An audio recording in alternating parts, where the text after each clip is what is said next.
하겠습니다. 지난주에는 고넬료의 가정이 침례를 받고 구원을 얻은 사실에 대해서 우리 함께 나누었습니다.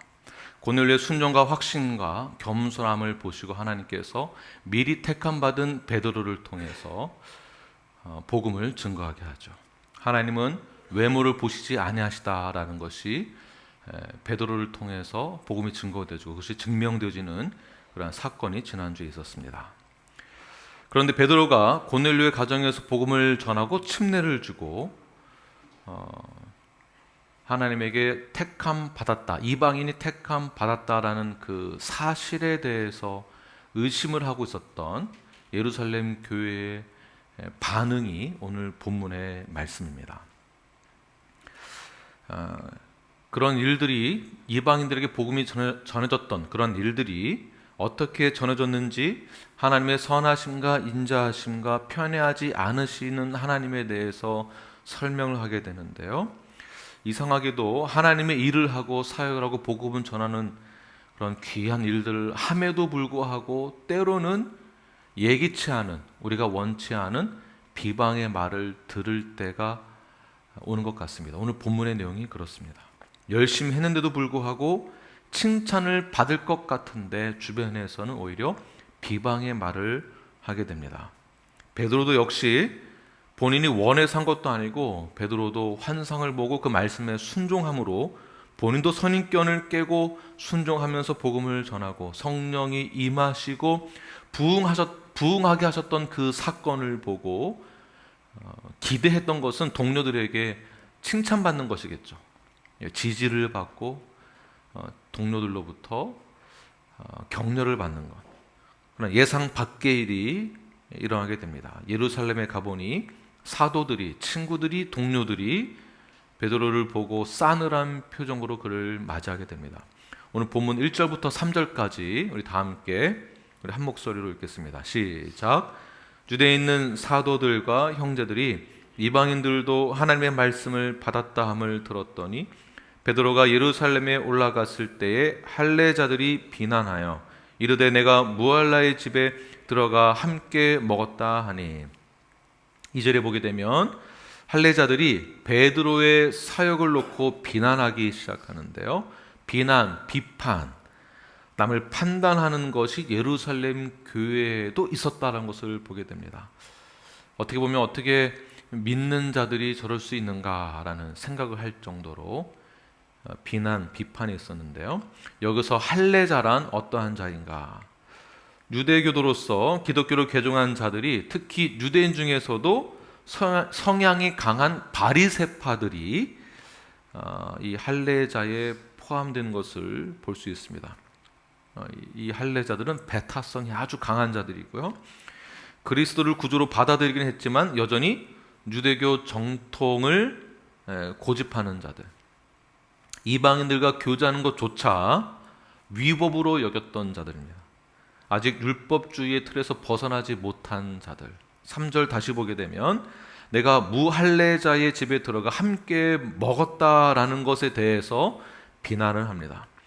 이 비난을 원어로 보게 되면 디아크리노라는 단어를 사용했는데요, 단순한 비난이나 힐난을 뛰어넘는 정죄를 뜻합니다. 정죄했다라는 것이에요. 다시 말해서 어떻게 이방인과 식사를 같이 할 수 있느냐, 어떻게 그들과 교제를 할 수 있느냐, 어떻게 이방인의 집에 들어갈 수 있느냐, 당신은 죄인이다 라고 그렇게 판결을 내렸다라는 것이죠. 그만큼 선민 사상의 틀에 갇혀 있기 때문에 그들의 자신들의 의식의 틀의 벽 속에 갇혀 있어서 이방 선교에 대한 거부감을 드러내는 것을 볼 수가 있습니다. 이방 선교, 우리 민족 이외에 다른 민족에도 복음이 들어가야 한다는 것, 저희 교회에서 이것을 컨택 포인트라고 표현을 하고 있습니다. 컨택 포인트. 우리 한인들에게만 컨택 포인트라는 것이 아니라 미국을 품을 수 있는 모든 민족들에게, 인종들에게도 복음을 전할 수 있는 통로를 만드는 것, 컨택 포인트입니다. 그러한 뜻에서 런투가 또 준비했었고, 런투 갓을 실행했었고요, 라이트 투 갓도 이번에 실행을 하였습니다. 다음 세대에게 컨택 포인트 할 수 있도록, 많은 사람들에게 컨택 포인트 할 수 있도록, 미국을 품을 수 있는 비전, 휴스턴을 품을 수 있는 비전, 다음 세대를 품을 수 있는 비전, 먼저 택함 받은 자들이 해야 될 이유와 목적이 이방 선교에도 컨택 포인트를 통하여서 이루어져야 한다는 것이죠. 갇혀진 틀, 의식의 벽 속에 갇혀져 있는 자들은 새 포도주를 새 부대에 담아야 되는데 헌 부대에 담는 것과도 같습니다. 땅끝까지 이르러 내 증인이 되라라고 하신 그 명령, 말씀에 따르지 못하는, 깨닫지 못하는 자들이죠. 그러다 보니 옛 구습에 사로잡혀서 베드로를 정죄하게 되는데요. 이러한 정죄와 비난이 얼마나 큰 잘못인지 로마서 2장 1절에서 이렇게 말씀하고 있습니다. 우리 함께 읽겠습니다. 시작. 그러므로 남을 판단하는 사람아, 누구를 막론하고 내가 핑계하지 못할 것은 남을 판단하는 것으로 내가 너를 정죄함이니 판단하는 내가 같은 일을 행함이니라. 자, 남을 손가락질하고 남을 비판하고 남을 판단하는 손가락, 포인트하는 것은 이 손가락 하나이지만 나머지 세 손가락이 나를 가리키고 있다는 것을 기억하시길 바랍니다. 남을 공격하는 것만큼 내가 나를 공격하는 것과도 똑같은 것입니다. 로마서 2장 3절 말씀을 우리 함께 읽겠습니다. 시작. 이런 일을 행하는 자를 판단하고도 같은 일을 행하는 사람아, 내가 하나님의 심판을 피할 줄로 생각하느냐. 정죄한다라는 것은 마지막 저주의 판결을 내린다라는 뜻이 있습니다. 그러니까 죄인이다라고 판결을 내리는 것이거든요. 내가 남을 정죄한다라는 것이 결국 하나님 앞에 섰을 때에 우리가 심판을 그대로 받을 것이다라는 뜻이 있습니다. 마지막 저주의 판결. 사랑하는 여러분, 형제를 판단하고 비판하는 것을 조심하시길 바랍니다. 나중에 성령님께서 비판하던 자의 말이나 생각이 얼마나 잘못되었는지를 깨닫게 해주실 것입니다. 오늘 본문에서 베드로를 공격했던 영적 지도자들을 다시 한번 보게 되면 3절에서 이렇게 말씀합니다. 내가 무할례자의 집에 들어가서 함께 먹었느냐? 라고 정죄했습니다. 다시 말해서 의식의 틀 속에 갇혀있는 자들이 보는 것은 한계가 있다는 것입니다.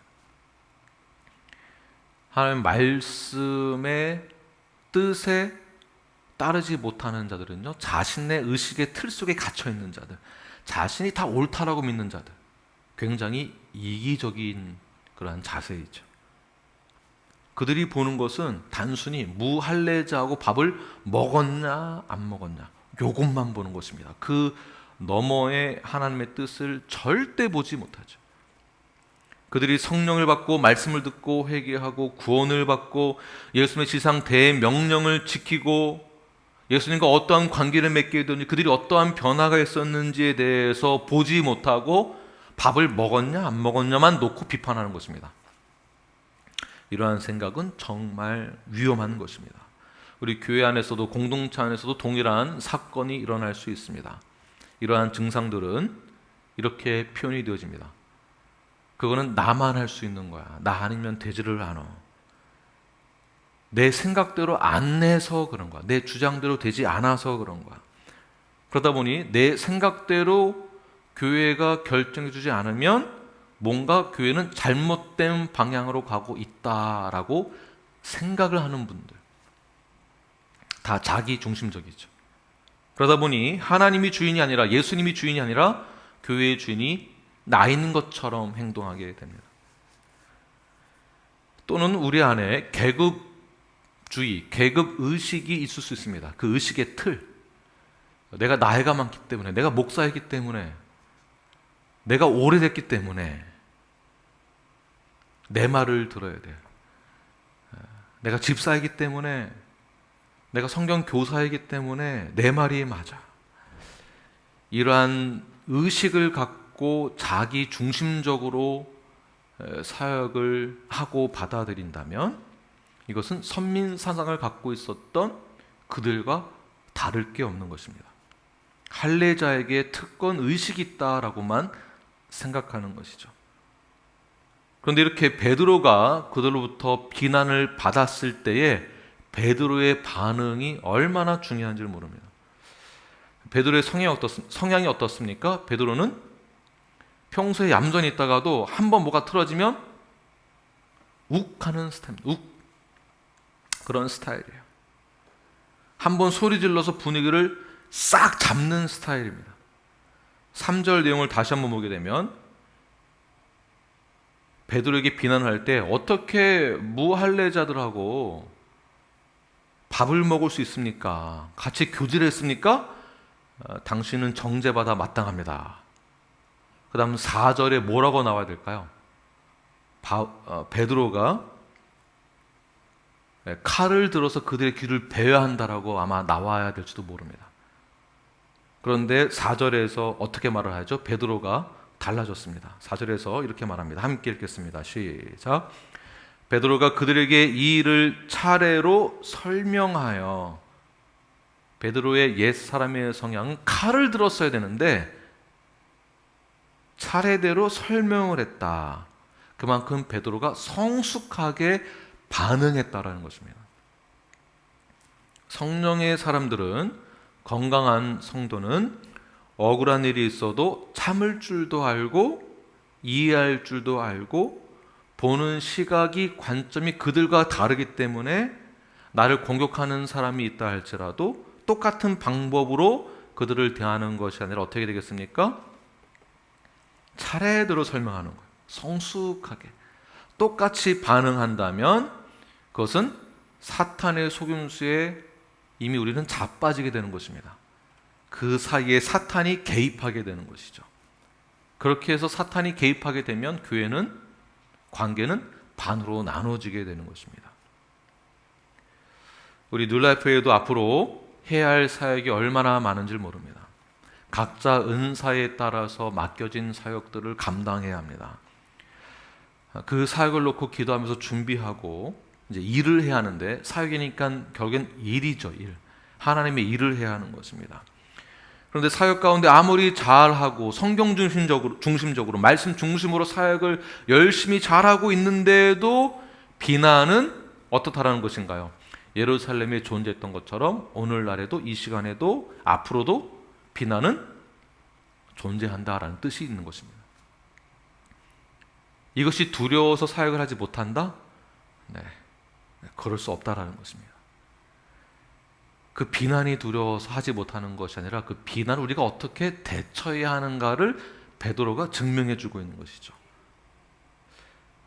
우리가 순종하겠다 확신이 있는 순종과 겸손과 뜻을 가지고 맡겨진 일들을 최선을 다해서 행할 때에 비난과 비판의 소리는 있지만 우리는 베드로처럼 대응을 해야 합니다.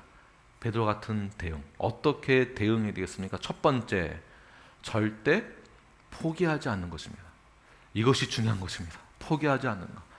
사탄은 우리의 사역을 포기하게 만듭니다. 어떻게요? 누군가의 비난의 소리를 통해서. 그것도 가장 가까운 사람의 비난의 소리를 통해서 사역을 멈추게 합니다. 주눅들게 하고요. 피하게 하고, 자존심 구기게 만들고,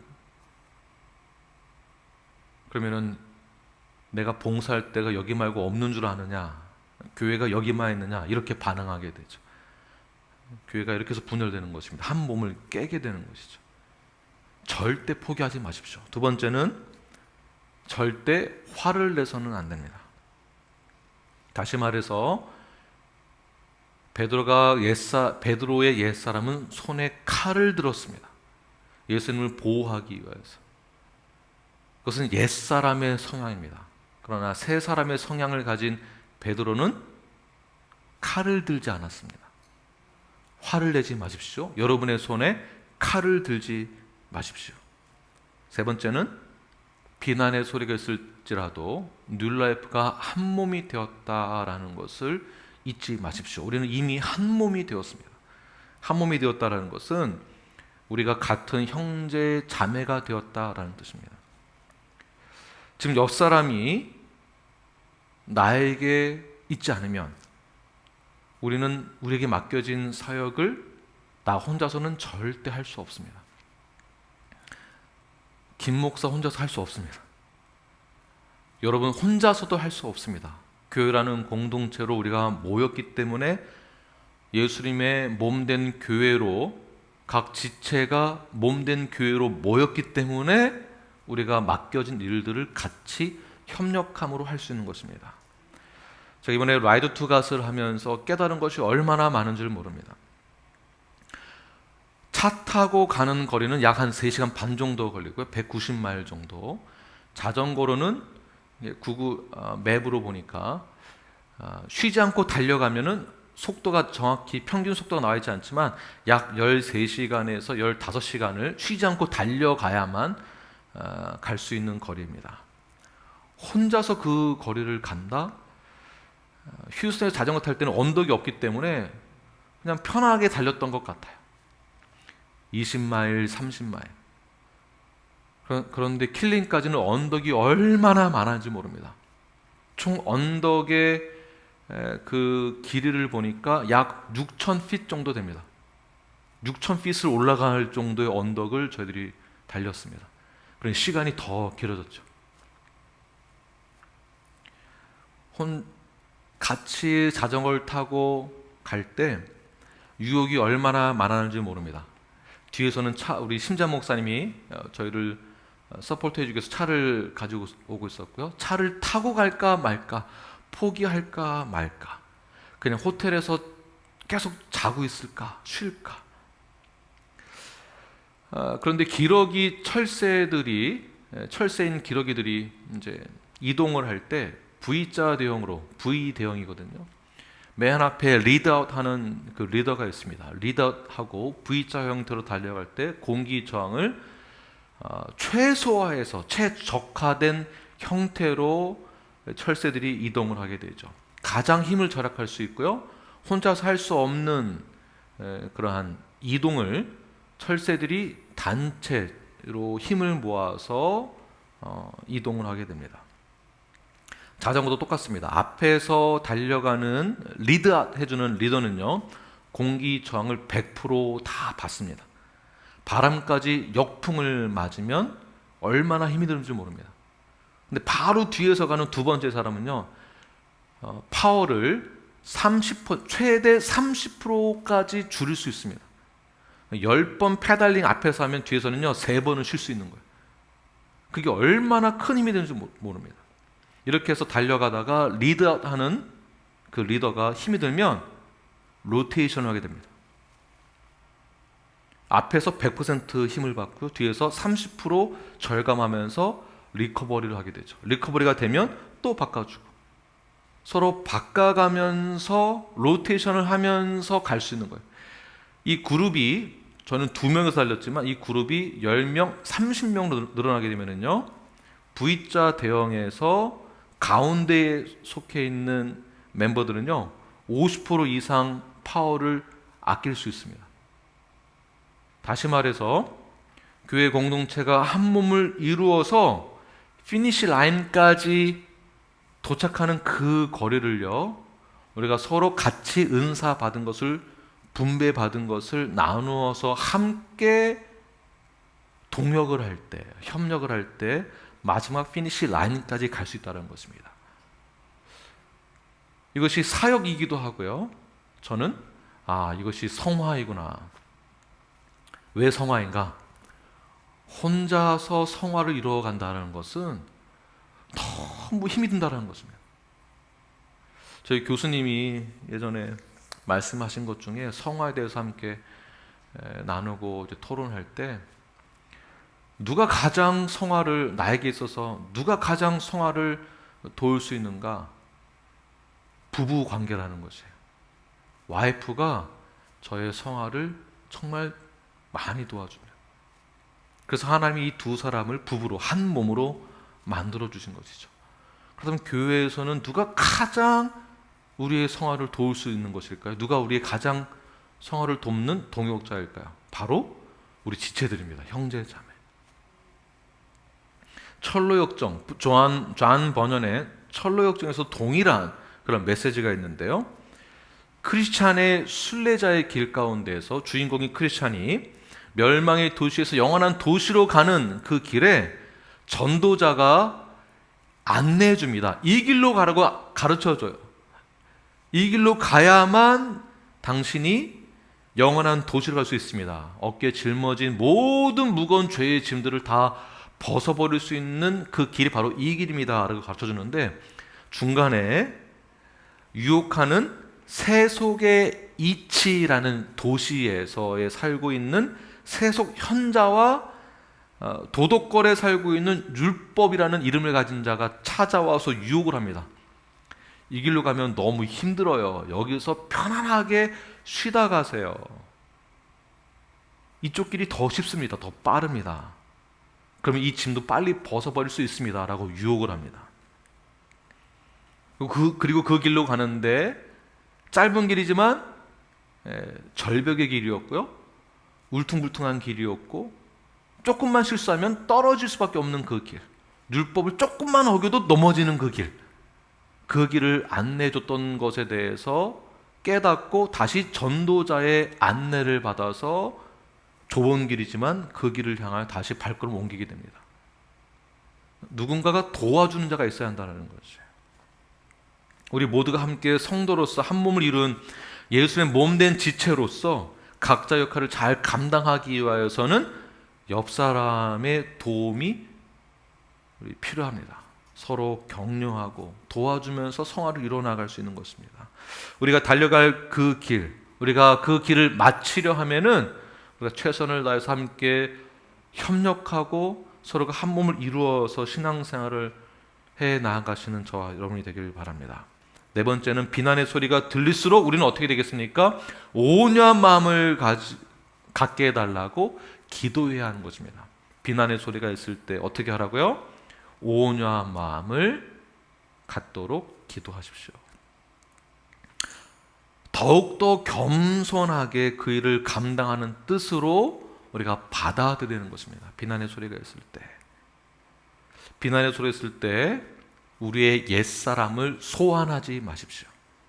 소환시키지 마십시오. 우리는 이미 새 사람이 되었습니다. 베드로를 기억하시고 바울을 기억하십시오. 그들의 모습이 새 사람으로서 어떻게 반응했는지를 생각하십시오. 그리고 기도하십시오. 여러분의 옛사람 때 사용하던 칼을 절대로 빼내지 마십시오.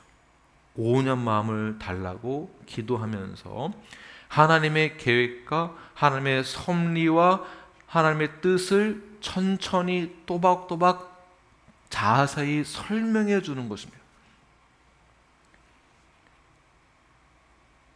또 모욕을 한다 하더라도 그 모욕을 참으십시오. 온유한 마음을 달라고 기도하십시오. 그때를 기다리는 것입니다. 젊었을 때 혈기가 없었던 사람이 어디가 있겠습니까? 나이가 들면서 벼가 익어가며 고개를 숙이듯 나이에 비례하여서 우리가 성숙해져 가는 거죠. 신앙생활을 하면서도 성숙해져 가는 거죠. 근데 여전히 젊었을 때 사용하던 칼을 꺼내어서 온유한 마음은 생각하지 못하고 혈기를 부린다면 그것은 미성숙한, 나이 많은 어린아이의 신앙을 가진 자라고 볼 수밖에 없습니다. 영적으로 건강한 성도는 온유한 마음을 가진 자입니다. 억울하고 욕을 먹고 비판을 받고 공격을 받더라도 온유한 마음을 가지십시오. 자, 5절 말씀 함께 읽겠습니다. 시작. 이르되 내가 욥바시에서 기도할 때에 황홀한 중에 환상을 보니 큰 보자기 같은 그릇이 내 귀에 매어 하늘로부터 내려 내 앞에까지 드리워지거늘. 자, 기도하는 베드로를 보게 됩니다. 온유함을 달라고 기도함으로 그 기도하는 자는 환상을 보게 되죠. 여기서 베드로가 기도할 때에, 욥바시에서 기도할 때 환상을 보게 되는데, 기도할 때에, 즉 기도하는 자와 기도하지 않는 자로 나눠지게 되고요. 또 다른 표현으로는 환상을 보는 자와 환상을 보지 못하는 자로 나누게 되어집니다. 다시 말해서 하나님의 비전을 보는 자와 비전을 보지 못하는 자. 지난주 설교에 의한다면 하나님의 수준으로 보는 자와 하나님의 수준으로 보지 못하는 자, 이렇게 나눠지게 되는 것입니다. 하나님의 수준과 그렇지 않은 자. 하나님의 환상은, 하나님의 비전은 우리를 새로운 세상으로 인도하게 됩니다. 하나님의 수준으로 우리는 바라볼 수 있는 영적인 지혜를 갖게 됩니다.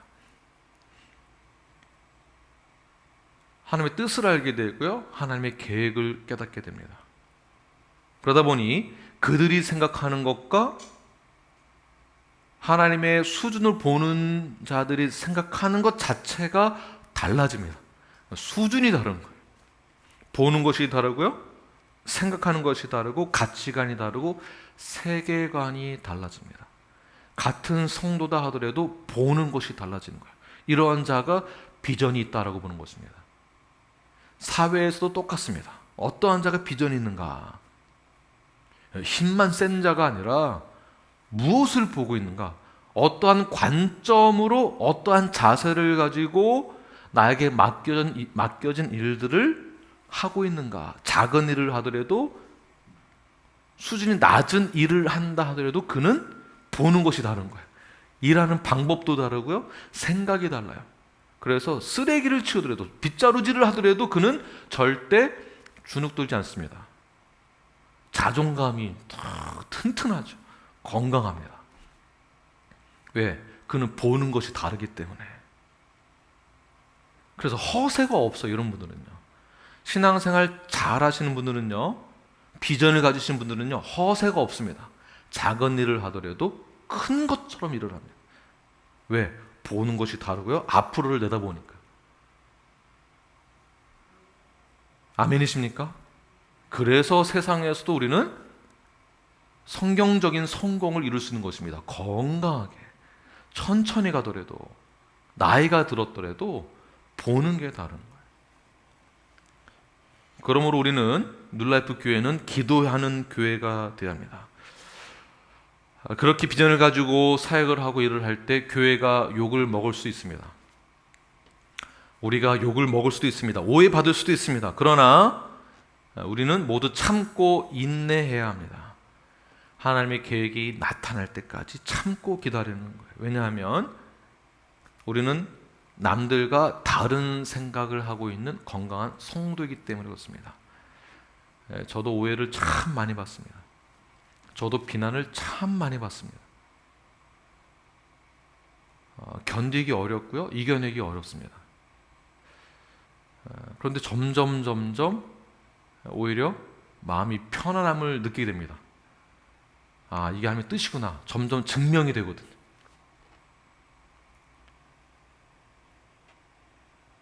그 비난을 받을 때 남들처럼 포기하거나 도망가는 것이 아니라 인내하면서 기다리는 것입니다. 기껏 순종했더니 이게 뭐야, 괜히 그렇게 했나? 이러한 생각을 갖고 있다는 것은 사탄이 주는 생각을 품었다라는 것입니다. 절대 포기하지 마십시오. 그럼에도 불구하고 순종의 열매가 맺어질 때까지, 베드로처럼 하나님의 때가 임할 때까지 기다리는 것입니다. 그때 하나님의 수준으로 점프업하게 되는 것입니다. 하나님의 수준으로. 이때 우리의 수준이 달라집니다. 어떻게 달라지는가? 12절 말씀 함께 읽겠습니다. 시작. 성령이 내게 명하사 아무 의심 말고 함께 가라 하시매 이 6 형제도 나와 함께 가서 그 사람의 집에 들어가니. 보십시오. 하나님 말씀에 순종했을 때 그의 영적 수준이 어떠한가, 어떻게 그 수준이 점프업 되었는가. 아무 의심하지 말고, 영어 표현을 보게 되면 hesitation about going with them, 주저하지 말고 그들과 함께 갔다라는 것입니다. 의심하지 않고 주저하지 않고 함께 갔다. 베드로의 수준은, 기도하는 자의 수준은, 환상을 본 자들의 수준은, 하나님의 비전을 가진 자들의 수준은 헤지테이트 하지 않는 것입니다. 건강한 성도의 수준이 어때야 되겠습니까? 순종을 요구할 때 납득이 될 만해서 순종하는 것은 순종이 아닙니다. 이러한 순종은 납득이 되면 순종하고 내 생각과 내 기준 납득이 안 되면 순종하지 않고 이렇게 나뉘게 될 것입니다. 시간이 있으면 순종하고 여유가 있으면 순종하고 그렇지 않으면 순종하지 않고 우리의 사고방식을 뛰어넘어서 순종하라고 요구할 때 우리는 그럼에도 불구하고 헤지테이트 하지 않고 함께 가는 것입니다. 함께. 마음이 전혀 움직이지 않는 일이라 할지라도 이것이 하나님의 뜻이라면 우리는 순종해야 하는 것입니다. 그러나 보통 수준의 사람은 순종하지 않죠. 비전을 보지 못하고 기도하지 않기 때문에. 머리에서부터 이미 순종하지 않습니다. 합리적으로 생각하려고 하고 이성적으로 생각하려고 하기 때문에. 그러나 another 레벨의 사람들은 아무것도 의심하지 않고 주저하지 않고 순종하는 것입니다. 믿으십니까? 네, 저 여러분 모두가 another 레벨이네요. another 레벨. 납득이 될 만한 상황 가운데에서 설명을 해줘서 이해를 시켜서 순종하는 것은 순종이 아닙니다. 요셉에게 하나님이 미리 설명을 다 해주고 너 순종할래? 앞으로 너가 총리가 될 거야. 아, 좋습니다. 제가 순종하겠습니다. 그런데 내 얘기 잘 들어봐. 총리가 되기 전에 너는 형제들에게 배신당할 거고 이용당할 거고 노예로 팔려가게 될 거고 의심당하고 비판당하고 또 이용당하고 옥에 갇히고 또 이용당하고 배신당하고 그러다가 결국 총리가 되기는 할 거야. 그런데 배신과 노예 생활은 해야 돼. 비판은 받아야 돼. 이렇게 설명해주고 시킨다면 누가 순종하겠습니까? 아이고 그 총리 자리 줘도 저 안 합니다 라고 말할 것입니다. 그래서 우리는 어떻게 하는가? 하나님이 우리에게 순종을 요구하실 때에는 이것을 꼭 기억하십시오. 첫 번째, 의심하지 말라. 의심하지 말라. 두 번째, 우리는 앞의 일을 전혀 모릅니다. 예상할 수 없습니다. 그러나 하나님은 우리에 대해서, 나에 대해서 다 계획을 하고 계시다라는 것을 기억하십시오. 분명히 여러분의 삶에 대해서 하나님은 계획하고 계시고 하나님의 섭리가 여러분의 삶 가운데 임할 것입니다. 절대 의심하지 마시고 확신을 가지십시오. 세 번째, 하나님은 철저하게 요셉을 낮추셨던 것처럼 하나님은 우리를 낮추는 작업을 분명히 하실 것입니다. 예수 잘 믿는다고 복 받기 위해서 잘 믿는 게 아닙니다. 우리는 이미 복을 받고 시작하는 것입니다. 그 다음에 하나님 우리를 낮추는 작업을 하실 거예요. 예수님께서 성육신하여 가장 낮은 자리에 오셨던 것처럼 요셉이 가장 낮은 자리에서부터 하나님을 의지했던 것처럼 환경과 상관없이 하나님의 뜻에 따르는 훈련을 받았던 것처럼 그 낮고 낮아지는 작업을 하나님이 우리에게 하실 것입니다. 그러나 반드시 하나님은 그 후에 우리를 높이실 것이다 라는 확신을 가지십시오. 이것이 믿음입니다. 믿음. 앞에 어떤 일이 일어날지 모르지만 하나님 우리와 함께 하신다라는 것. 그럼에도 불구하고 하나님이 우리를 붙드시고 우리를 일으켜 세우실 거라는 것. 그 낮고 낮은 자리에 갔을 때도 하나님은 우리와 함께하고 계시다라는 것을 꼭 기억하십시오. 하나님이 절대로 여러분을 버리시거나 여러분들을 어렵게 일부러 만드시는 것 아닙니다. 그때 하나님을 붙드십시오. 의지하십시오. 그렇게 믿고 발걸음을 내디디면 의심하지 않고 순종하면 그때 역사는 시작되는 것입니다. 17절과 18절 말씀 읽겠습니다. 시작. 그런즉 하나님이 우리가 예수 그리스도를 믿을 때에 주신 것과 같은 선물을 그들에게도 주셨으니 내가 누구에게 하나님을 능히 맡겠느냐 하더라. 그들이 이 말을 듣고 잠잠하여 하나님께 영광을 돌려 이르되 그러면 하나님께서 이방인에게도 생명 얻는 회개를 주셨도다 하니라. 아멘. 앞으로 우리 눌랄푸는 열방을 품을 준비된 교회가 되어야 합니다. 그 작업을 지금 하나님께서 하고 계십니다. 우리가 미리 택함 받은 자들로서 우리는 어떠한 이유와 목적을 가지고 살아가야 하겠습니까? 지금 현재 우리 모습을 보게 되면 그게 가능할까라고 의심하게 되지만 우리는 의심하지 말고 주저하지 말고 우리가 받은 사명을 가지고 최선을 다하여서 준비해 나아가는 것입니다. 우리가 받은 선물을 그들에게도 전해줘야 합니다. 한번 생각해 보십시오. 아니 그 조그만한 한국 교회가 미국을 품는다고? 미국 사람에게 복음을 전한다고? 이 사명을 가진 것, 이 생각을 하는 것 자체가 그들에게는 큰 이슈가 됩니다. 동양인인 너희들이 우리가 할 수 있는 것입니다. 우리는 이미 지난 시간에 다 훈련을 받았습니다. 어떻게 해야 하는지. 우리가 받은 선물을 우리 주변에게 나누어 주십시오. 베드로처럼 주님 알지 못한 이들에게 복음을 전하십시오. 여러분의 삶으로 복음을 전하십시오. 여러분의 삶의 가치관을 이웃에게 나누어 주십시오. 건강한 삶의 가치관, 성경적인 삶의 가치관을 나눠 주십시오. 여러분의 회사, 성경적 회사 이념을 가지고 잘 운영하십시오. 분명히 복음의 통로로 여러분의 회사가 쓰임받게 될 것입니다. 여러분의 사업이 분명히 성경적인 이념을 가지고 운영할 때에 분명히 하나님이 여러분의 사업장을 사용하실 것입니다. 여러분의 삶으로 드러내십시오. 베드로가 그렇게 했던 것처럼 포기하지 마시고 하나님을 의지하시고 신뢰함으로 나아가시는 저와 여러분이 되길 간절히 축원합니다. 기도하겠습니다. 하나님, 오늘 말씀처럼 베드로가 비방의 말, 비판의 말, 정죄의 말을 들었다 할지라도 온유한 마음을 가지고